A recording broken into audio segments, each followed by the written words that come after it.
Hello students, operating सिस्टीमच्या previous लेक्चरमध्ये आपण टाईप्स ऑफ ॲल्गोरिदममधील priority based scheduling algorithm with example solve केलेला आहे. त्याच्यानंतर आपण बघितलेला होता shortest remaining time next scheduling algorithm आणि त्याचं वर्किंग कसं होतं ते सुद्धा आपण विथ एक्झाम्पल बघितलेलं आहे. राईट. सो आता नेक्स्ट लेक्चरमध्ये म्हणजेच आजच्या लेक्चरमध्ये आपण नेक्स्ट पॉईंट स्टार्ट करणार आहोत. तो आहे round robin algorithm. Okay, round robin scheduling algorithm. आता याच्यामध्ये नेमकं काय होतं त्याच्या नावावरूनच तुम्हाला जरा लक्षात आलं असेलच. हे काय असणार आहे? प्रिमिटिव्ह प्रोसेस असणार आहे. हे जे काही शेड्युलिंग ॲल्गोरिदम असणार आहे ते काय असणार आहे? प्रिमिटिव्ह प्रोसेस असणार आहे. आणि याच्यामध्ये काय होतं, each process is provided a fixed time to execute. It is called a quantum. म्हणजे काय, ह्या अल्गोरिदममध्ये काय होतं, जे काही नंबर ऑफ प्रोसेसेस आहेत त्या प्रत्येक प्रोसेसला फिक्स्ड टाईम लागतो त्याचं एक्झिक्युशन कंप्लीट होण्यासाठी. तो जो काही फिक्स्ड टाईम आहे, तो जो काही ड्युरेशन आहे, त्याला काय म्हटलं जातं? क्वांटम. म्हणजे काय केलं जातं, प्रत्येक प्रोसेस एवढ्याच पिरियडसाठी एक्झिक्यूट झाली पाहिजे असं फिक्स टाईम पिरियड दिला जातो, क्वांटम दिलं जातं.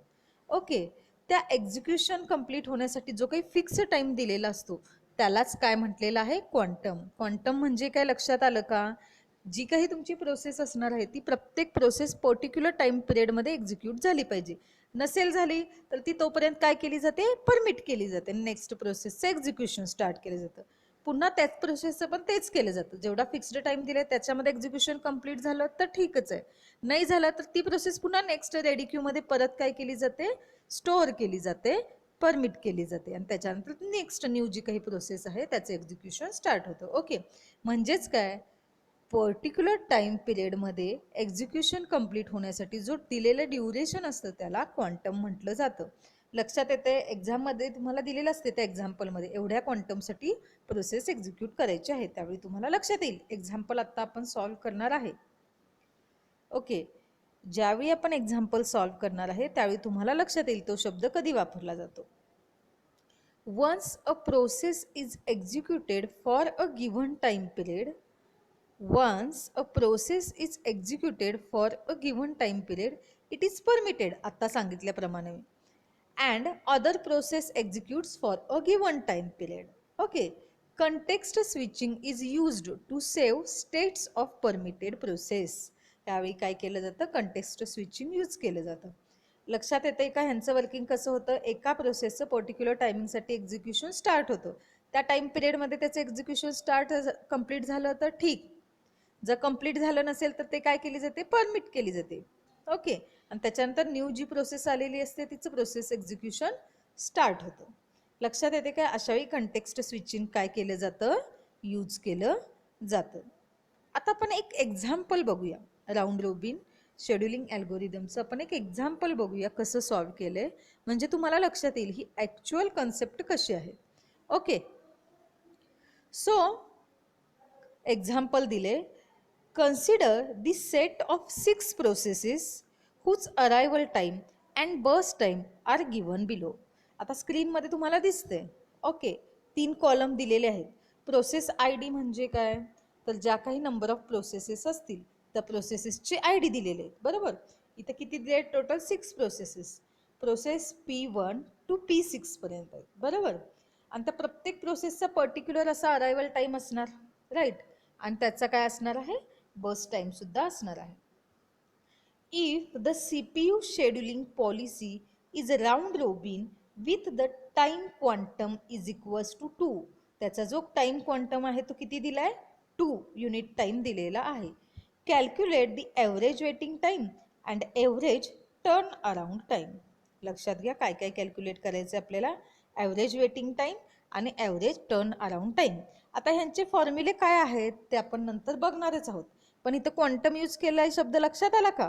Time quantum is equals to 2 म्हणजेच काय, प्रत्येक जी काही तुमची प्रोसेस असणार आहे ती पर्टिक्युलर 2 युनिट टाईमसाठी काय होते? एक्झिक्यूट होते. आणि जर तेवढा जर त्याचा बर्स्ट टाईम नसेल, तेवढा जर त्याचा एक्झिक्युशन टाईम नसेल, एक्स्ट्रा असेल त्याच्यापेक्षा, तर काय होतं? तेवढं एक्झिक्युशन कंप्लीट केलं जातं. त्या 2 युनिटमध्ये जेवढं कंप्लीट होईल त्या प्रोसेसचं एक्झिक्युशन, आणि त्याच्यानंतर ती प्रोसेस परमिट केली जाते आणि नेक्स्ट प्रोसेसचं एक्झिक्युशन स्टार्ट होतं. आता गिवन काय काय आहे आपल्याला ह्या एक्झाम्पलमध्ये बघा. तर आपल्याला गिवन आहे प्रोसेस ID, अरायवल टाईम आणि बर्स्ट टाईम. ओके, आणि कॅल्क्युलेट काय करायचं आहे, average waiting time and average turn around time. आता कॅल्क्युलेशन बघूया आपण कसं केलं. ओके, त्याच्यासाठी मी काय केलं आहे, गॅन्ट चार्ट ड्रॉ केला आहे. काय केलं आहे, गॅन्ट चार्ट ड्रॉ केलं. हे प्रत्येक शेड्युलिंग अल्गोरिदममध्ये आपण आत्तापर्यंत ड्रॉ केलेलं आहे. तर फर्स्ट प्रोसेस काय होती, P1 प्रोसेस. त्याचा अरायवल टाईम होता 0. लक्षात घ्या, त्याचा पुन्हा एकदा दाखवते मी तो टेबल. एक काम करा, तुम्ही तुमच्याजवळ बुक असेल तर हा आधी टेबल लिहून घ्या, म्हणजे प्रॉब्लेममध्ये नेमकं काय काय आहे. कारण सारखं मी वर खाली करायला लागले, ते पेज स्लाईड करायला लागले तर तुमचा गोंधळ होऊन जाईल. ओके, सो तुम्ही प्रोसेस ID, अरायवल टाईम आणि बर्स्ट टाईम हे तिन्ही कॉलम तुमच्या बुकमध्ये नोट डाऊन करा, म्हणजे कॅल्क्युलेशन करताना तुम्हाला लक्षात येईल. आता P1 या प्रोसेसचा अरायवल टाईम आहे 0 आणि बर्स्ट टाईम किती आहे 4. P1 या प्रोसेसचा अरायवल टाईम 0, बर्स्ट टाईम किती आहे 4. ओके, आता बर्स्ट टाईम 4 आहे, पण त्यांनी टाईम क्वांटम किती दिलाय 2. मग 2 युनिटमध्ये किती एक्झिक्युशन कंप्लीट होणार, त्याचं टोटल 4 आहे ना. मग 4 - 2 किती झाले 2. बघा कॅल्क्युलेशन तुम्हाला दाखवते, लक्षात येईल. पहिल्यांदा मी काय केली, P1 ही प्रोसेस अराईव्ह झाले ना, सो P1 ही प्रोसेस पहिल्यांदा घेतली. ओके, मग मी सांगितल्याप्रमाणे काय तुम्हाला सांगितलेलं, प्रत्येक प्रोसेसचा क्वांटम किती दिलाय त्यांनी 2. जर तुमचं एक्झिक्युशन टाइम 2 पेक्षा कमी टायमिंगचं असेल, दिलेल्या क्वांटम पेक्षा कमी असेल तर चांगलीच गोष्ट आहे, तेवढ्यात एक्झिक्युशन कम्प्लीटच होईल. आणि जर नसेल तर ते पुन्हा रेडी क्यू मध्ये जातं. ओके, लक्षात येतंय का. सो P1 ह्या प्रोसेसचा एक्झिक्युशन टाइम, बर्स्ट टाइम किती होता 4 होता, पण आपल्याला क्वेश्चनमध्ये काय दिलंय, टाइम क्वांटम किती दिलाय 2. म्हणून 4 - 2 केलं, किती रिमेनिंग झालं 2. म्हणजे काही रिमेनिंग आहे ते तसंच प्रिमिट केलं. ओके, ते तिथंच ठेवलं. P1 ही पहिला प्रोसेस गॅन्ट चार्टमध्ये ड्रॉ केली. ओके, त्याच्यानंतर जे काही 4 - 2 केल्यानंतर 2 युनिट राहिले ते त्याला तसंच ॲज इट इज काय केलं आपण, प्रिमिट करून ठेवलं, परमिट करून ठेवलं. ओके, त्याच्यानंतर काय झालं, न्यू प्रोसेस आली, प्रोसेस P2. प्रोसेस P2चा बर्स्ट टाइम, एक्झिक्युशन टाइम किती त्यांनी सांगितलं, टोटल रिक्वायर्ड असणार आहे 5, पण आपल्याकडे टाइम क्वांटम किती आहे 2. सो 5 - 2 किती झाले 3, म्हणजे त्याचं एक्झिक्युशन कंप्लीट होण्यासाठी अजून टाइम पिरियड किती आहे 3. ती प्रोसेस तशीच ठेवली पुन्हा. ओके, रेडी क्यू मध्ये दुसऱ्यांदा पुन्हा बॅक साईडला नेऊन. नंतर मी प्रोसेस कुठली घेतली, गॅन्ट चार्टकडे पण लक्ष द्या, P3. आता P3 या प्रोसेसचा बर्स्ट टाइम किती आहे 2 आणि आपला टाइम क्वांटम किती दिला एक क्वेश्चन मध्ये 2. बघा, प्रोसेस P3चं एक्झिक्युशन कंप्लीट होण्यासाठी रिक्वायर्ड टाइम होता 2 आणि आपल्याकडे जो टाइम क्वांटम दिलाय तो पण 2 आहे. मग 2 - 2 किती झालं 0, म्हणजे इथे एक्झिक्युशन P3 या प्रोसेसचं कंप्लीट झालं का. म्हणून मी इथं स्टेटमेंट लिहिलेलं आहे, P3 प्रोसेसचं एक्झिक्युशन कंप्लीट झालेलं आहे, एक्झिक्युशन कंप्लीट असं लिहिलंय का. म्हणजेच P3 ही प्रोसेस काय झाली इथं, एक्झिट झाली. ओके, P3 ही प्रोसेस काय झाली इथं, कंप्लीट झाली. लक्षात येते, म्हणजे पुन्हा P3 प्रोसेस रेडी क्यू मध्ये जाणार नाही, कारण तिचं इथं एक्झिक्युशन कंप्लीट झालेलं आहे. लक्षात येते. आता टोटल 2चं काय आहे इथं डिफरन्स आहे. आता P3चं कंप्लीट झालं त्यावेळी टाइम पिरियड किती झाला 6 झाला. P3 ही प्रोसेस जेव्हा एक्झिट झाली, ह्या सगळ्या प्रोसेसमधून एक्झिट होणार ना ती, कारण का तिचं एक्झिक्युशन कंप्लीट झाले, त्यावेळी टाइम पिरियड किती होता 6. नेक्स्ट प्रोसेस होती P4 प्रोसेस. आता P4 प्रोसेसचा त्यांनी बर्स्ट टाइम, जो काही एक्झिक्युशन टाइम रिक्वायर्ड आहे तो किती दिलाय 1, बरोबर. पण आपल्याकडे टाइम क्वांटम टोटल किती आहे 2, म्हणजे 2 युनिट टाइमच्या आधीच हा प्रोसेस P4चं एक्झिक्युशन कंप्लीट झालंय, बरोबर. मग आधी ज्यावेळी P3 ही प्रोसेस एक्झिट झाली, कंप्लीट झाली, त्यावेळी टाइम पिरियड किती होता 6. त्याच्यानंतर P4 प्रोसेस इन झाली त्या रेडी क्यू मध्ये, बरोबर. मग ऑलरेडी टाइम 6 होता आणि ह्याचं एक्झिक्युशन कंप्लीट होण्यासाठी P4 प्रोसेसचं किती टाइम पिरियड लागला 1 युनिट. मग 6 + 1 किती झालं 7 टाइम. लक्षात येते का, P4 ह्या प्रोसेसचा एक्झिट टाइम किती झाला 7. आला लक्षात.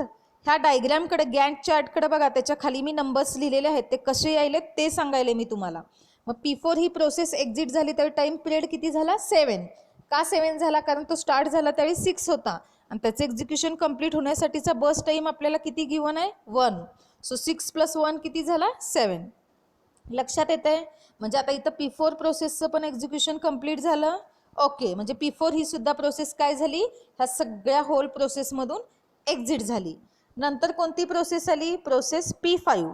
ओके, प्रोसेस P5चा त्यांनी बस टाईम किती दिलेला आहे 6. तर 6 हा जो काही बस टाईम दिलेला आहे त्याच्यातून -2 केल्यानंतर किती टाईम पिरियड रिक्वायर्ड राहतो 4. म्हणजे जेव्हा आपली P5 प्रोसेस एक्झिक्युशन कंप्लीट होईल त्यासाठी किती रिक्वायर्ड अजून आहे टाईम पिरियड, तो आहे 4 युनिट टाईम. मगच त्याचं एक्झिक्युशन कंप्लीट होणार. बरोबर. सो P5 ही प्रोसेस काय केली, रेडी क्यूमध्ये पुन्हा नेऊन ठेवली. पहिल्यांदा कुठली ठेवलेली P1, कारण त्याचं पण अजून 2 रिमेनिंग होतं एक्झिक्युशन कंप्लीट होण्यासाठीचा टाईम पिरियड. त्याच्यानंतर P2 प्रोसेस ठेवली का, त्याचा एक्झिक्युशन टाईम पिरियड किती 3. त्याच्यानंतर प्रोसेस P3 आणि P4 ह्यांचं एक्झिक्युशन कंप्लीट झालं फर्स्ट अटेम्प्टलाच. बरोबर. त्याच्यानंतर P5 प्रोसेस आली. P5 मध्ये पण पुन्हा तेच झालं, 6 - 2 केल्यानंतर रिमेनिंग टाईम 4 राहिला. त्यावेळी त्याचं एक्झिक्युशन कंप्लीट झालंय का नाही. सो ते पुन्हा काय केलं, रेडी क्यूमध्ये ठेवलं. त्याच्यानंतर कोण आला, P6. P6चा टाईम पिरियड किती आहे 3. मग आपला पण दिलेला टाईम क्वांटम किती आहे 2. सो 3 - 2 केल्यावर किती राहिलं रिमेनिंग 1. मग त्याचं एक्झिक्युशन कंप्लीट झालंय का नाही, कारण त्याचा अजून टाईम पिरियड किती दिलेला आहे रिक्वायर्ड एक्झिक्युशन कंप्लीट होण्यासाठी राहिलेला, तो आहे 1. सो P6चं पण एक्झिक्युशन कंप्लीट झालं नाही. लक्षात येतंय. आता पुन्हा पहिल्याकडं जायचं, पहिल्या प्रोसेसकडं, आणि पुन्हा त्याचं एक्झिक्युशन स्टार्ट करायचं. आता आपल्याकडे टाईम पिरियड किती राहिलेला 4 - 2 केल्यानंतर 2 रिमेनिंग राहिलेला. बरोबर. सो P6चं एक्झिक्युशन, गॅन्ट चार्टकडे लक्ष द्या. P6चं एक्झिक्युशन कंप्लीट झाल्यानंतर 6 ह्या प्रोसेसचं टाईम पिरियड किती रिमेनिंग आहे, तर तो 1 युनिट टाईम. बरोबर आहे. ह्या सगळ्या प्रोसेसेसचं आपण एक एकदा एक्झिक्युशन कंप्लीट केलं, त्याचं जे रिमेनिंग टाईम पिरियड आहे ते लिहून घेतलं. ओके, आता पुन्हा पहिल्या प्रोसेसकडे जायचं. P1 या प्रोसेसचं एक्झिक्युशन अजून कंप्लीट झाले आहे का नाही. तिथं टाईम पिरियड किती रिमेनिंग होता 2. आपल्याकडे टाईम क्वांटम किती होता 2. सो 2 - 2 किती झालं 0. मग आत्ता मात्र P1 या प्रोसेसचं एक्झिक्युशन कंप्लीट झालं का. ओके, मग P1 या प्रोसेसचं एक्झिक्युशन कंप्लीट झालं म्हणजेच P1 या प्रोसेसचा एक्झिट टाईम किती झाला 13. म्हणजे P1 ही प्रोसेस ज्यावेळी टाईम पिरियड 13 झाला 13 झाला त्यावेळी काय झालं, त्या प्रोसेसचं एक्झिक्युशन कंप्लीट झालं. ओके, मग P1 ही प्रोसेस सुद्धा ह्या सगळ्या प्रोसिजरमधून बाहेर पडली. लक्षात येत आहे. नेक्स्ट होती P2 ही प्रोसेस. P2 प्रोसेसचा रिमेनिंग टाईम किती होता आपण कॅल्क्युलेट केल्यानंतर 3, पण दिलेला टाईम क्वांटम किती आहे 2. सो 3 - 2 केल्यानंतर किती रिमेनिंग टाईम झाला 1. मग required time period execution complete होण्यासाठी किती आहे 1. म्हणजे ह्याचं एक्झिक्युशन कंप्लीट झालं का नाही. मग P2 ही प्रोसेस पुन्हा काय केली आपण, रेडी क्यूमध्ये स्टोअर केली. लक्षात येते. म्हणजे ती अजून ह्या सगळ्या प्रोसिजरमध्ये आहे प्रोसेस. ओके, P3 आणि P4 ह्याचं तर फर्स्ट अटेम्प्टमध्येच एक्झिक्युशन कंप्लीट झालंय. लक्षात येते ना. P1चं एक्झिक्युशन कंप्लीट झालं, P3 आणि P4चं तर फर्स्ट अटेम्प्टलाच झालंय. नेक्स्ट बघूया P5. आता P5 ह्या प्रोसेसचं एक्झिक्युशन बघितलं, मगाशी कॅल्क्युलेट केलं फर्स्ट अटेम्प्टमध्ये, त्यावेळी किती होतं रिमेनिंग टाईम पिरियड 4.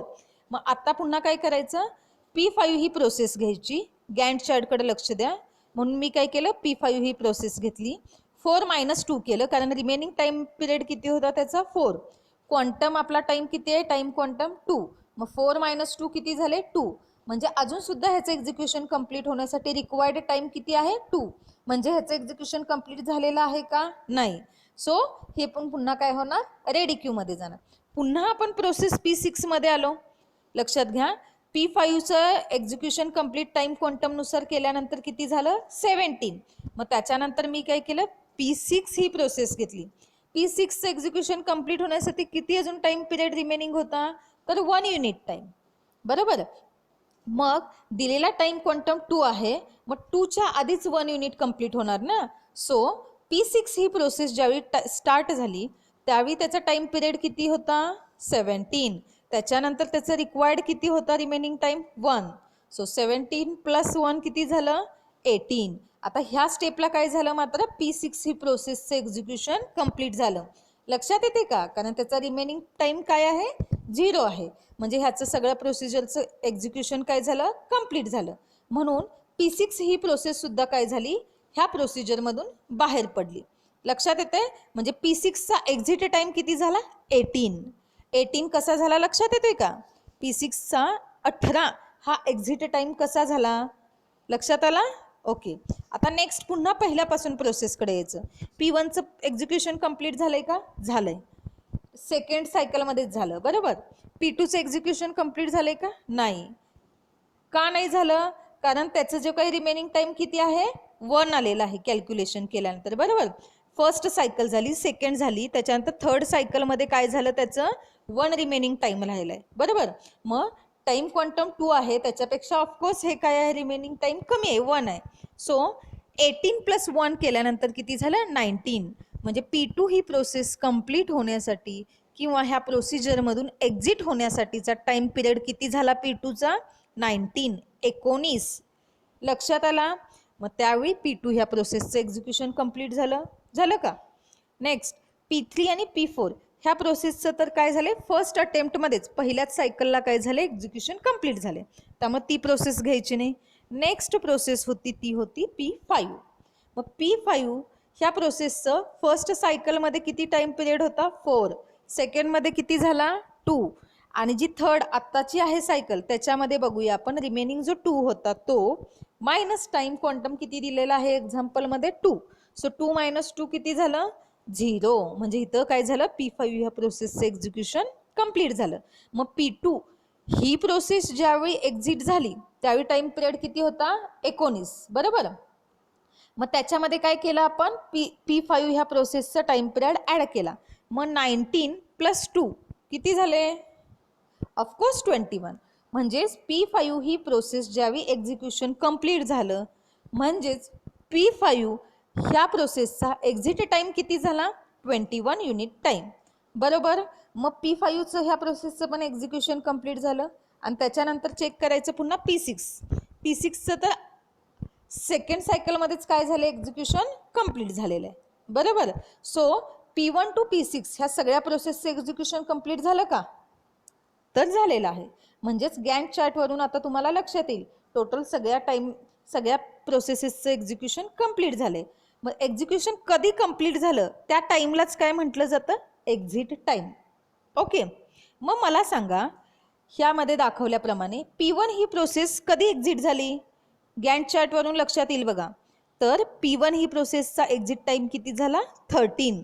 कारण ॲट 30 टाईमला ती प्रोसेस काय झाली ह्या सगळ्या प्रोसिजरमधून एक्झिट झाली त्यावेळी तिचं एक्झिक्युशन कंप्लीट झालं. सो नेक्स्ट आता आपण काय करायचे पुढची ह्याच्या प्रोसिजर ती आहे एक्झिट टाईम सगळ्यांचा नोट डाऊन करून घ्यायचं आहे. मग एक्झिट टाईम P1 या प्रोसेसचा किती झाला 13. P2 ह्या प्रोसेसचा एक्झिट टाईम किती येणार 19 दिले काय टेबलमध्ये. ओके. नेक्स्ट P3 या प्रोसेसचा एक्झिट टाईम किती झाला 6. फर्स्ट अटेम्प्टमध्ये त्याचं एक्झिक्युशन कंप्लीट झाले. नेक्स्ट P4 ह्या प्रोसेसचा एक्झिट टाईम किती आहे 7. P5 ह्या प्रोसेसचा एक्झिट टाईम किती आहे लास्टला तिचं सगळ्यात एक्झिक्युशन कंप्लीट झालं ना. सो तिचा टाईम किती आहे एक्झिट टाईम 21. आणि P6 ह्या प्रोसेसचा एक्झिट टाईम किती आहे तर 18. लक्षात येते. ओके. आत्ता सांगितल्याप्रमाणे तुमच्या बुकमध्ये तुम्ही सगळ्या प्रोसेसेसचे एक्झिट टाईम लिहून घेतला. ओके. नेक्स्ट बघूया. आपल्याला कॅल्क्युलेट काय करायचं आहे तर टर्न अराउंड टाईम आणि वेटिंग टाईम कॅल्क्युलेट करायचं आहे आणि त्याच्यानंतर त्याचं ॲव्हरेज काढायचं आहे बरोबर. आता एक्झिट टाईम कशासाठी पाहिजे होता आपल्याला हा तर टर्न अराउंड टाईम याचं कॅल्क्युलेशन करण्यासाठीचा फॉर्म्युला काय असणार आहे exit time minus arrival time. लक्षात येते. आपण काय एक्झिट टाईम कॅल्क्युलेट केला कारण आपल्याला कॅल्क्युलेट काय करायचं आहे टर्न अराउंड टाईम आणि टर्न अराउंड टाईम कॅल्क्युलेट करण्यासाठीचा फॉर्म्युला काय आहे exit time minus arrival time. ह्याच्यासाठी आत्ता आपण एक्झिट टाईम कॅल्क्युलेट करून घेतला आणि अरायवल टाईम हा तुम्हाला एक्झाम्पलमध्ये पहिल्यांदाच दिलेला आहे क्वेश्चनमध्ये जो तुम्हाला मगाशी सांगितल्याप्रमाणे तुम्ही नोट डाऊन करून घेतलेला आहे बरोबर. सो टर्न अराउंड टाईम प्रत्येक प्रोसेसचा आपण कॅल्क्युलेट करूया. त्याचा जो काही एक्झिट टाईम असणार आहे तो मायनस त्याचा जो काही अरायवल टाईम असणार आहे तो. ह्यांचं कॅल्क्युलेशन केल्यानंतर टर्न अराउंड टाईमचा कॉलम आपल्याला मिळालेला आहे. ओके. प्रोसेस P1चा एक्झिट टाईम 13 होता तर त्याचा अरायवल टाईम 0 होता. 13 - 0 13. ओके. नेक्स्ट P2 ही प्रोसेस. P2 ह्या प्रोसेसचा एक्झिट टाईम किती होता 19 बरोबर आणि त्याचा अरायवल टाईम किती आहे 1. सो 19 - 1 किती झालं 18. सॉरी. नेक्स्ट P3 ही प्रोसेस. P3 या प्रोसेसचा एक्झिट टाइम किती आहे 6. तर अरायवल टाइम किती होता 2. सो 6 - 2 किती झाले 4. नेक्स्ट P4 या प्रोसेसचा एक्झिट टाइम आपण किती कॅल्क्युलेट केलाय 7. तर त्याचा अरायवल टाइम किती होता 3. सो 7 - 3 किती झाला 4. म्हणजे P4 या प्रोसेसचा टर्न अराउंड टाइम किती झाला 4. नेक्स्ट प्रोसेस होती P5. P5 ह्या प्रोसेसचा एक्झिट टाइम किती आहे 21. त्याचा अरायवल टाइम किती आहे 4. सो 21 - 4 किती झाले 17. आणि लास्ट प्रोसेस आहे P6. त्याचा एक्झिट टाइम किती होता 18. तर त्याचा अरायवल टाइम किती होता 6. सो 18 - 6 किती झाले 12. लक्षात येते का? ओके. आता नेक्स्ट आपण काय कॅल्क्युलेट करणार आहे वेटिंग टाइम. आता वेटिंग टाइम कसं कॅल्क्युलेट करायचं तर turn around time minus burst time. Okay. आता टर्न अराउंड टाइम तर आपण जस्ट आत्ताच कॅल्क्युलेट केला. ओके. तो मायनस बर्स्ट टाइम म्हणजे कुठला जो आपल्याला एक्झाम्पलमध्ये दिलेला आहे क्वेश्चनमध्ये दिलेला आहे एक कॉलम बर्स्ट टाइम म्हणून तो म्हणजे burst time. So waiting time तुम्ही कॅल्क्युलेट करू शकता का? ऑफकोर्स करू शकता. फॉर्म्युला लिहून घ्या. Waiting time is equals to turn around time minus burst time. लक्षात येते? सो P1 या प्रोसेसचा वेटिंग टाइम किती झाला 9. P2चा 13. P3चा 2. P4चा 3. P5चा 11 आणि P6 या प्रोसेसचा वेटिंग टाइम किती झाला 9. लक्षात येते कसं कॅल्क्युलेट केलं आत्तापर्यंत आपण? ओके. आता यांचं ॲव्हरेज कॅल्क्युलेट करायचं आपल्याला. मग ॲव्हरेज कसं कॅल्क्युलेट करायचं मी सांगितलंय. जे काही तुम्ही कॅल्क्युलेशन आता वेटिंग टाईमचं टर्न अराउंड टाईमचं केलेलं आहे त्यांची काय करायची ॲडिशन करायची. आणि ती ॲडिशन केल्यानंतर जेवढ्या काही प्रोसेसेस आहेत त्या नंबर ऑफ प्रोसेसनं काय केलं पाहिजे डिवाइड केलं पाहिजे. आता आधी टर्न अराउंड टाईमचं आपण ॲव्हरेज काढूया. तर average of turn around time is equals to 13 + 18 + 4 + 4 + 17 + 2 12. Okay. ह्यांची ॲडिशन केल्यानंतर आपल्याला काय मिळतं कॅल्क्युलेशन 67.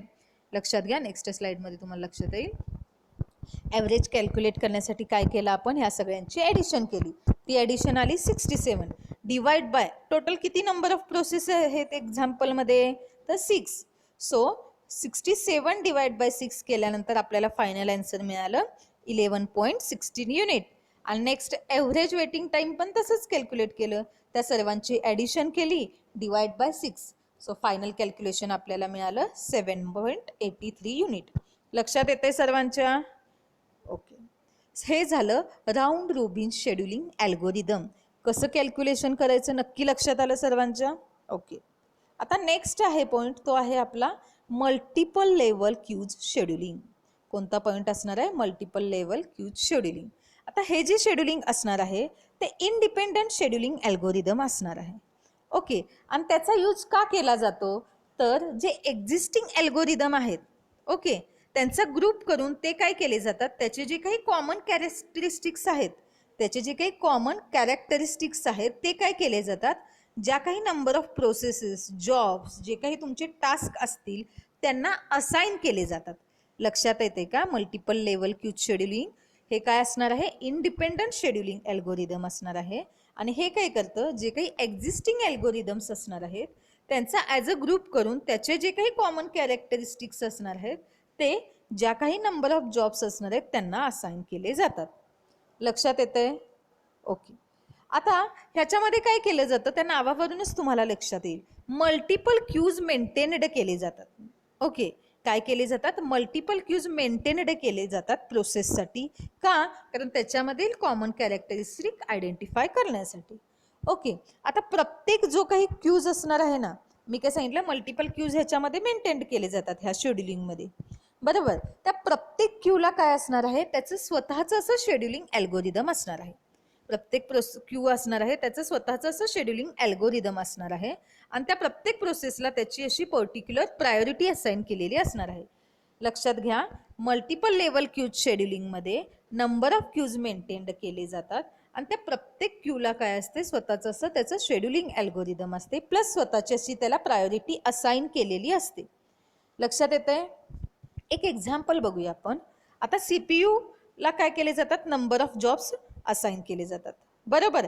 आता त्याच वेळी काय असते, तो एक क्यू कन्सिडर करूया. CPU ला असाइन केलेले नंबर ऑफ जॉब्स आहेत. Okay, so CPU bound jobs can be scheduled in one Q. ते काय केले जातात, एका क्यू मध्ये स्टोअर केले जातात. आणि दुसरे इनपुट आउटपुट बाउंड जॉब्स जे असतात ते दुसऱ्या क्यू मध्ये काय केले जातात, स्टोअर केले जातात. लक्षात घ्या, CPU बाउंड जॉब्स आहेत ते एका क्यू मध्ये स्टोअर केलेत आणि इनपुट आउटपुट बाउंडचे जे काही जॉब्स असणार आहेत ते काय केलेत, दुसऱ्या क्यू मध्ये स्टोअर केलेत.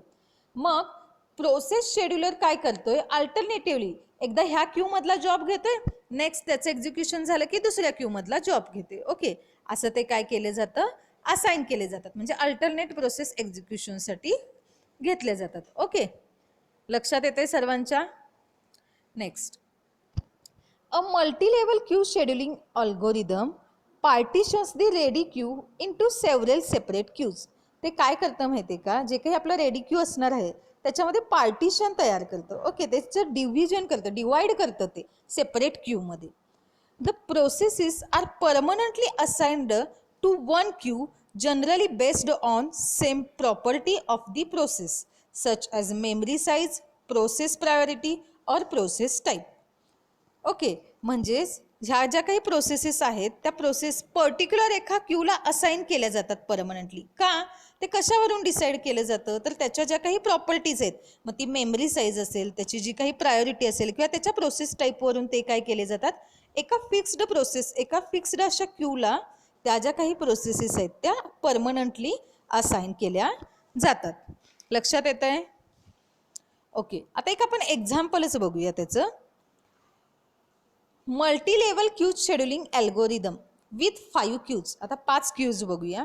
System process, interactive process, interactive editing process, batch process आणि स्टुडंट प्रोसेस, अशा 5 क्यूज आहेत सपोज करा. ओके, ह्या 5 मल्टी-लेवल क्यूज शेड्यूलिंग आहेत. ओके, आता याच्यामध्ये काय होतं माहिती आहे का, प्रत्येक जो काही क्यू असणार आहे त्याला अशी काय असणार आहे, पर्टिक्युलर अशी प्रायोरिटी असणार आहे, बरोबर. तर if an interactive editing process entered the ready queue while a batch process was running, the batch process will be permitted. म्हणजेच काय, ह्या आता मी काय सांगितलं तुम्हाला, 5 प्रोसेसेसची नावं सांगितली. हे एक एक्झाम्पल म्हणून बघते हां आपण, म्हणजे ॲक्च्युली ह्याच्यामध्ये काय होतं बघूया. सपोज त्या 5 प्रोसेस ज्या काही आहेत, system process, interactive process, interactive editing process, batch process आणि स्टुडंट प्रोसेस, अशा 5 क्यूज मी तुम्हाला कन्सिडर करायला सांगितल्या. आणि जर इंटरॅक्टिव्ह एडिटिंग प्रोसेस ही जी काही क्यू असणार आहे, ही प्रोसेस जर रेडी क्यूमध्ये काय केली, एंटर केली. ओके, ज्यावेळी बॅच प्रोसेस ऑलरेडी रनिंगमध्ये आहे तर त्यावेळी काय केली जाते, जी ऑलरेडी रनिंगमध्ये आहे ती प्रोसेस काय केली जाते, प्रिमिटेड केली जाते, बरोबर. आणि जी नेक्स्ट कोण आलेली असते त्याचं एक्झिक्युशन स्टार्ट केलं जातं. म्हणजे हे सगळं कशावर डिपेंड असणार आहे, त्यांच्या प्रायोरिटीजवर. कारण का, each queue has absolute priority over the lower priority queues. डायग्रॅमवरून तुम्हाला लक्षात येईल. ओके, मग प्रत्येक प्रोसेसला हायेस्ट, लोएस्ट, मिडल अशा डिफरंट प्रायोरिटीज असतात. थँक्यू.